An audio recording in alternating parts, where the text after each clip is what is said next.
पूजन आप कर रहे हैं उस समय पर दरवाजे पर अगर 3 सामने खड़े हो जाते हैं तो ये समझ लेना कि आपकी पूजा को भगवान ने स्वीकार कर लिया। कौन 3 है उसका स्मरण करिएगा। पहला, पूजन करते समय, भगवान की आराधना करते समय अंदर मंदिर में अपने घर में बैठकर आप भगवान नहला रहे हैं, भगवान की पूजन कर रहे हैं, अर्चना कर रहे हैं, सेवा कर रहे हैं, माला जाप कर रहे हैं, पूजन अर्चना कर रहे हैं, तुलसी को जल चढ़ा रहे हैं, उस समय पर 3 का दर्शन अगर आपको हो जाता है, आपके दरवाजे पर अगर आ जाते हैं तो आपका समझ लेना पूजा स्वीकार हो गया। पहले नंबर पर पूजन करते समय दरवाजे पर गौ माता आकर खड़ी हो जाए, समझ लो तुम्हारा पूजन सफल हो गया। आप पूजन कर रहे हैं अंदर से, गाय रंभा रही है, आप पूजन कर रहे हैं अंदर से, गौ माता गौमूत्र कर रही है, आप पूजन कर रहे हैं अंदर से, गौ माता गोबर कर रही है, आप पूजन कर रहे हैं अंदर से, और गाय दरवाजे पर आकर खड़ी हो गई। तुम्हारी अर्चना में, तुम्हारी आराधना में, तुम्हारी साधना में गौ माता तुम्हारे सामने आकर खड़ी हो जाए। पूजन के समय पर अचानक आकर तुम्हारे द्वार पर, तुम तुलसी को जल चढ़ा रहे हो, तुम्हारे दरवाजे पर आ जाए। और मेरा विश्वास कहता है, यहाँ जितनी मेरी जीजियाँ बैठी हैं, यहाँ जितने मेरे जीजा बैठे हैं, ये मेरा विश्वास कहता है आपके साथ कभी ना कभी ये जरूर हुआ होगा, पूजन के समय पर गौ माता का दर्शन होता ही, ये मेरा विश्वास कहता है।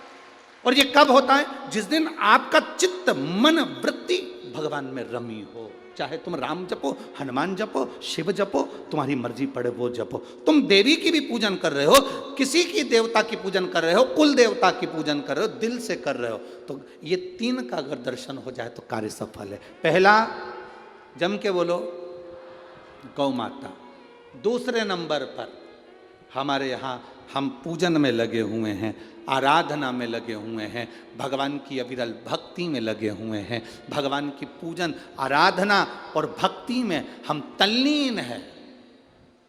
और दूसरे नंबर पर उस पूजन करते समय पर तुम्हारे घर की बहन बेटी तुम्हारे दरवाजे पर आ जाए तो समझ लो पूजन सफल हुआ है। क्या बहन बेटी के आने से पूजन सफल हो सकता है?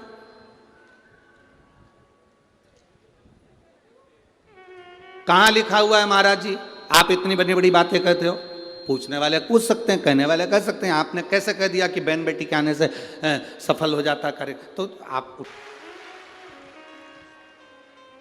कोई तुमसे पूछे कि ईश्वर वाले महाराज ने कहा कि बहन बेटी के पूजन करते समय अगर बहन बेटी आ जाती है, पूजन करते समय हमारे घर की बहन बेटी, तुम्हारे कुल की बहन बेटी, तुम्हारे घर की बहन बेटी तुम्हारे दरवाजे पर आ गई, भले तुम उसको कुछ दो मत दो, पर बहन बेटी अगर तुम्हारे पूजन के समय पर तुम्हारे क्यों आप लोगों के ऐसा नियम है कि नहीं हमको नहीं मालूम, हमारे यहाँ तो ऐसा नियम है कि जब भी घर में कोई बड़ा आयोजन होता है, शादी होती है, फंक्शन होता है, कोई उद्यापन होता है, कोई चीज़ बड़ी करते हैं, तो सबसे पहले फ़ोन बहन बेटी को लगाते हैं कि हमारी बहन हमारे यहाँ आए, हमारी बेटियाँ, हमारी नंदे हमारे यहाँ आए, हमारी बुआ, हमारी